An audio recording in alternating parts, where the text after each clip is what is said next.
अगला देखते हैं, एक गीतों की पुस्तक चाहिए। एक गीत की पुस्तक नहीं बनेगी, एक गीत तो एक ही होगा, उसकी पुस्तक कैसे लिखी जाएगी। गीतों की एक पुस्तक चाहिए, बहुत सारे गीतों की एक पुस्तक होती है, गीतों की एक पुस्तक चाहिए। निर्मला उपन्यास मुंशी प्रेमचंद ने लिखा। ठीक है, हम पहले कर्ता की बात करते हैं। हमने नियम में पढ़ा था कि कर्ता पहले आता है, कर्म बाद में आता है। मुंशी प्रेमचंद ने निर्मला उपन्यास लिखा। क्या लिखा? निर्मला उपन्यास, ये उसका कर्म है और लिखने की क्रिया बाद में। नियम के अनुसार पहले कर्ता मुंशी प्रेमचंद, फिर निर्मला उपन्यास उसका कर्म और फिर क्रिया लिखना। ठीक है, आगे देखते हैं।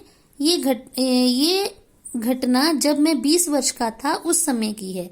जब हम किसी काल की बात करते हैं ना, ठीक है, तो पहले हम उसकी घटना की बात करते हैं। ये घटना उस समय की है, फिर समय बताते हैं कौन सा है, जब मैं 20 वर्ष का था। तो ये सेंटेंस इस प्रकार शुद्ध होगा, मैं गर्म गाय का दूध पीता हूँ। अब गाय को थोड़ी ना गर्म करेंगे, दूध को गर्म किया जा सकता है। मैं गाय का गर्म दूध के साथ आएगा, मैं गाय का गर्म दूध पीना चाहता हूँ। ठीक है, अगला है, केवल कक्षा में 10 बच्चे उपस्थित थे। तो यहाँ पे जब हम किसी गिनती की बात करते हैं तो हम बोलेंगे कक्षा में केवल 10 बच्चे उपस्थित थे। केवल 10 बच्चे, यह गिनती के साथ शब्द आएगा। महात्मा गांधी का देश उपकार नहीं भूल सकता। देश महात्मा गांधी का उपकार नहीं भूल सकता। ये सेंटेंस इस प्रकार वाक्य ये शुद्ध होगा। सड़क में पानी भरा है। सड़क में नहीं होता, पानी सड़क की सतह पे गड्ढे में भरता है, तो में की जगह विभक्ति क्या आएगी? पर। सड़क पर पानी भरा है। स्नेहा, तुलिका और रोहन सैर करने को गईं। ठीक है ना, अब यहाँ पे करने को गई तो स्त्रीलिंग का बोधक है और यहाँ तीसरा व्यक्ति जो है वो पुरुष लिंग है। ठीक है, तो यहाँ आना चाहिए स्नेहा, तुलिका और रोहन, क्योंकि ये 3 लोग हैं, सैर करने गए। को गए नहीं आएगा। स्नेहा, तुलिका और रोहन सैर करने गए। अगला है, इस भवन के गिरने का संदेह है। इस भवन के गिरने का भय है। संदेह होती है आशंका। ठीक है, लेकिन जब कोई इमारत गिरती है तो उसका डर होता है, कोई कार्य होने का डर होना।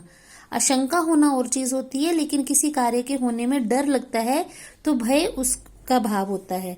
तो भवन के गिरने का संदेह नहीं होगा, भवन के गिरने का भय होगा। शायद मेरा मित्र अवश्य आएगा। अब यहाँ पे एक चीज आप ध्यान रखेंगे, एक नियम और आपको बताती हूँ कि दोनों एक जैसे अर्थ वाले शब्द या विलोम अर्थ वाले शब्द एक साथ प्रयोग नहीं किए जाते हैं। अब यहाँ पे शायद यह निश्चित नहीं है और यहाँ अवश्य ये निश्चयवाचक शब्द है।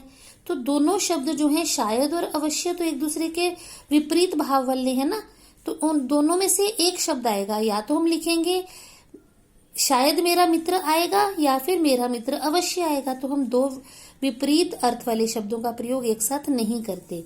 तो यहाँ पे है मेरा मित्र अवश्य आएगा या फिर मेरा मित्र शायद ही आएगा।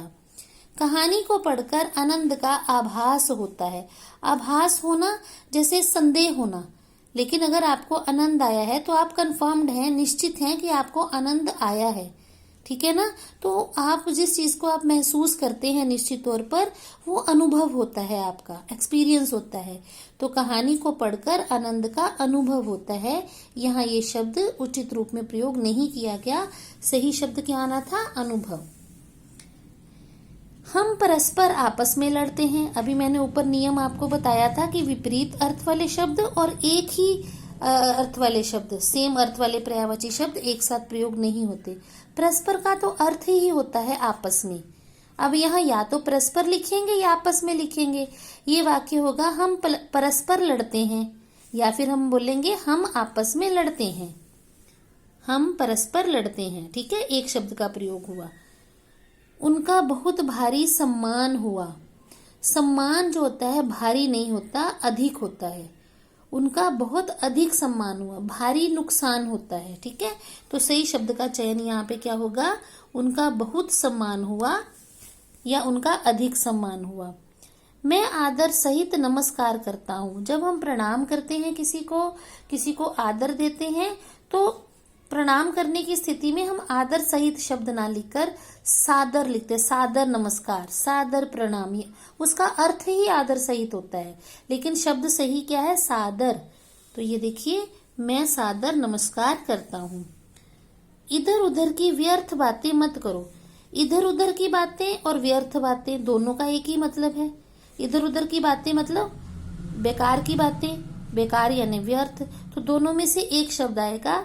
या तो हम लिखेंगे इधर उधर की बातें मत करो, या लिखेंगे व्यर्थ की बातें मत करो। ठीक है, अगला देखेंगे, चोर को क्षमादान कर दिया गया। यहाँ पे क्षमादान की जब बात आती है तो दान यानी देने की क्रिया, तो दान दिया जाता है। ठीक है, तो अगर हम दान देना की क्रिया इसके अंदर ऑलरेडी है, तो हम यहाँ पे कर दिया नहीं लिखेंगे। चोर को क्षमा कर दिया गया, सही शब्द आएगा, चोर को क्षमा कर दिया गया। लेकिन अगर हम क्षमादान शब्द का प्रयोग करेंगे तो हम लिखेंगे, कर नहीं लिखेंगे, फिर हम क्रिया लगाएंगे देना। चोर को क्षमादान दे दिया गया। ठीक है ना, जहां दान की बात आती है वहां दे क्रिया लगती है। सैनिकों ने चौकी लूट ली। अब यहाँ पे विभक्ति गलत है। सैनिकों द्वारा चौकी लूटी गई, या तो ने की जगह द्वारा आएगा, सैनिकों द्वारा चौकी लूटी गई,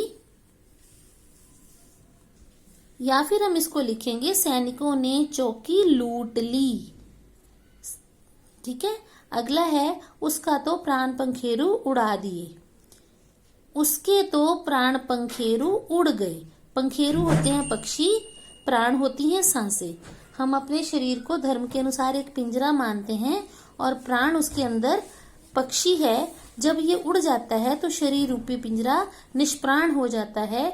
तो हम यहाँ पे लिखेंगे, उसके तो प्राण पंखेरु उड़ गए। उड़ा दिए नहीं होते, प्राण निकलते हैं, निकालने नहीं जाते। ठीक है ना, उड़ गए। तो बच्चों, उम्मीद है आपको ये सारी बातें समझ में आ गई होंगी। कहाँ कहाँ शब्द वाक्यों को किस रूप में हम शुद्ध करके लिख सकते हैं। कहीं पर हमारे नियम लागू होते हैं, कई पर हमारी शुद्ध विभक्ति नहीं लगी होती।